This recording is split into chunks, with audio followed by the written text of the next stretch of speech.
바빌론 부자들의 돈 버는 지혜 제2장.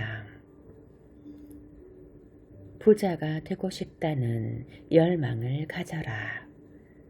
당신이 바빌론 부자들의 돈 버는 지혜를 선택하고 읽은 이유는 무엇인가? 지금과 다른 삶을 살고 싶다는 이유가 가장 크지 않을까? 지금까지 열심히 살아왔는데 내 인생은 왜 이 모양일까? 잘난 것도 없다고 생각했던 사람이 왜 나보다 훨씬 더 여유롭게 사는 걸까? 도대체 무엇 때문에 이런 차이가 생겼을까? 반시루와 코비도 똑같았다. 튼튼한 마차를 만들기 위해 노력했고 뛰어난 연주자가 되려 노력했다. 당신도 그렇지 않은가? 하지만 열심히 살았는데도 쳇바퀴 돌듯 똑같은 일상만 반복될 뿐이었다. 노력한 끝에 어느 정도 보상을 받았고 금전적으로 힘들지는 않지만 여전히 돈은 매달 스쳐 지나갈 뿐이다. 이런 인생에 만족하며 살 수는 없을 것이다.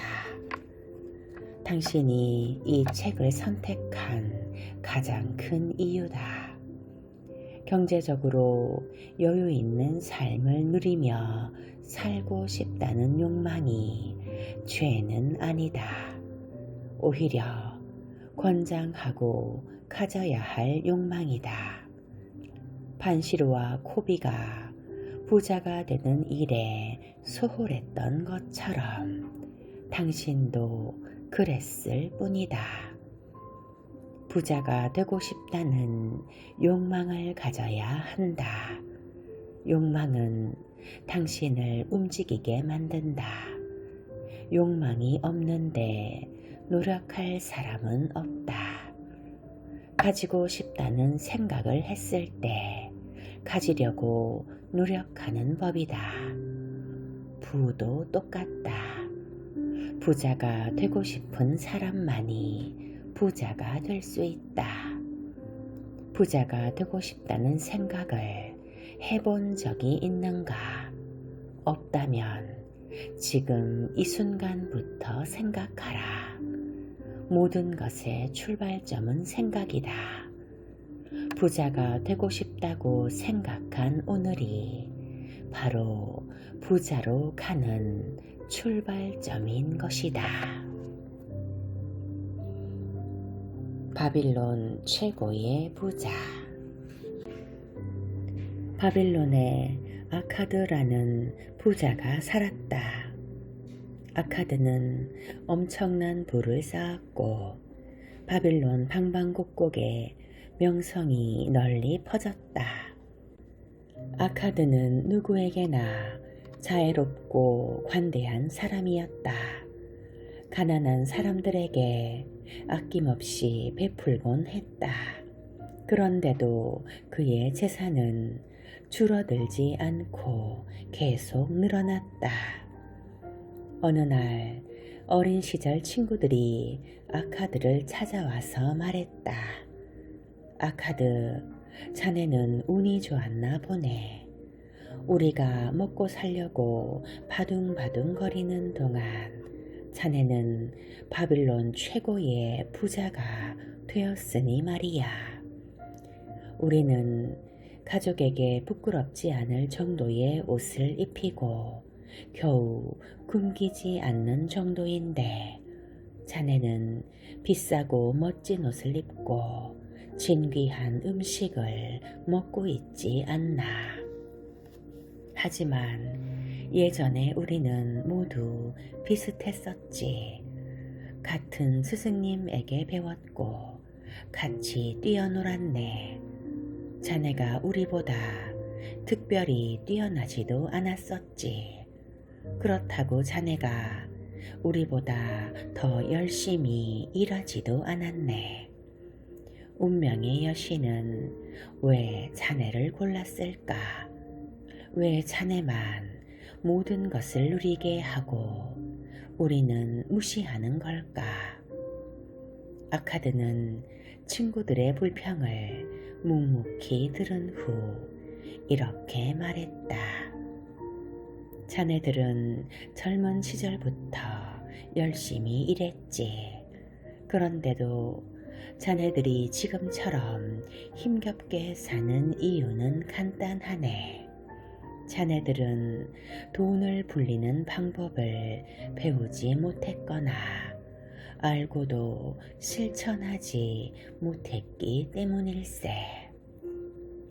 운명의 여신은 누구에게도 영원한 상을 주지 않는 심술쟁이라네. 노력하지 않고 재물을 얻은 사람에게는 파멸을 선물하지.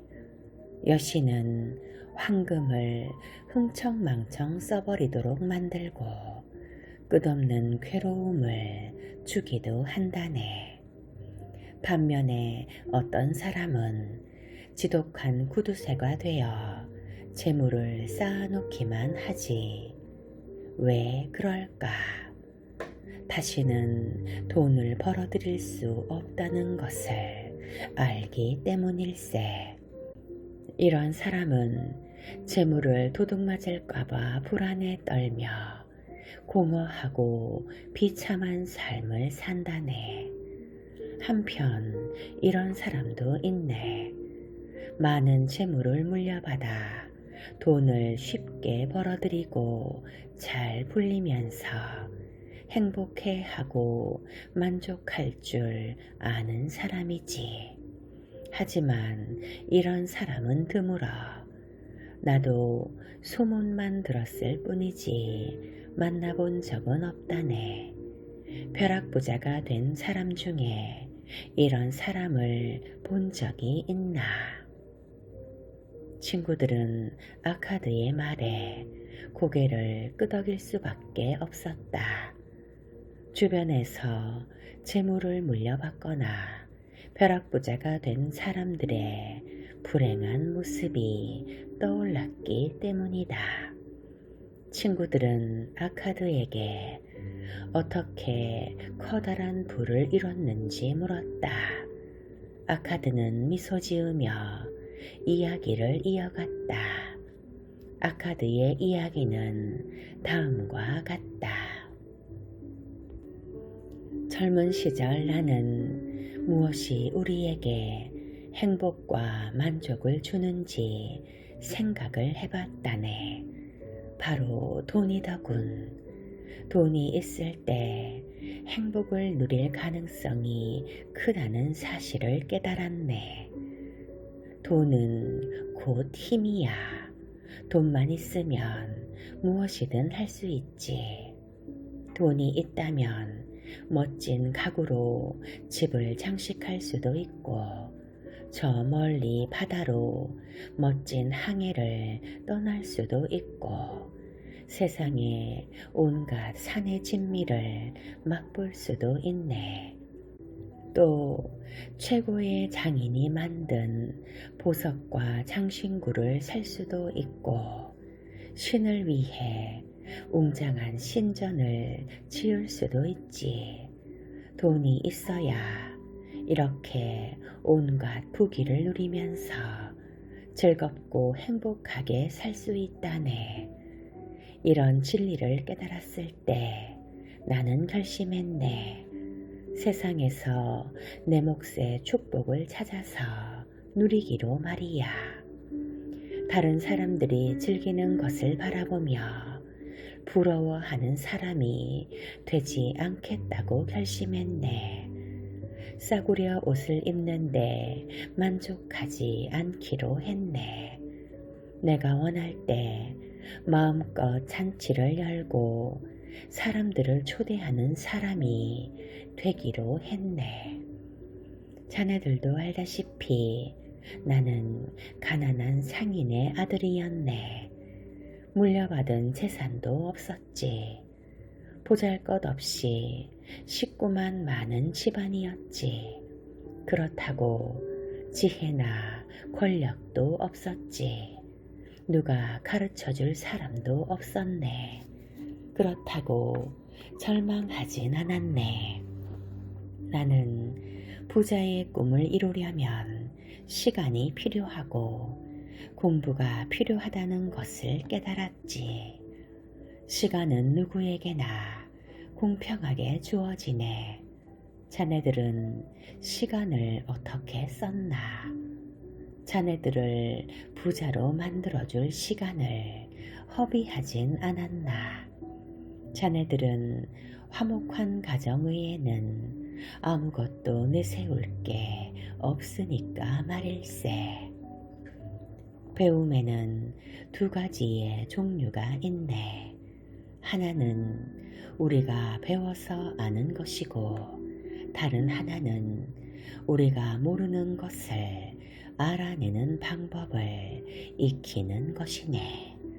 그래서 나는 어떻게 돈을 버는지 알아내기로 했네. 그 방법을 알아낸 후에는 바로 실천하기로 했지. 나는 필경사로 취직해서 온종일 첨토판에 글을 썼네. 열심히 일했지만 수입은 형편이 없었지. 먹고 입고 쓰느라 돈을 모을 수가 없었어. 하지만 부자가 되겠다는 결심은 흔들리지 않았네. 그러던 어느 날 대금업자 알가미 씨가 찾아왔네. 그는 9번째 법을 필사해 달라며 이렇게 말했네. 이틀 안에 완성해 주게. 만약 그때까지 마친다면 동전 2냥을 주겠네. 나는 부지런히 필사했네. 하지만 양이 너무 많아서 제 시간에 마치질 못했지. 알가미 씨는 노발대발 화를 냈다네. 내가 만약 그의 노예였다면 나는 아마도 흠씬 두들겨 맞았을 걸세.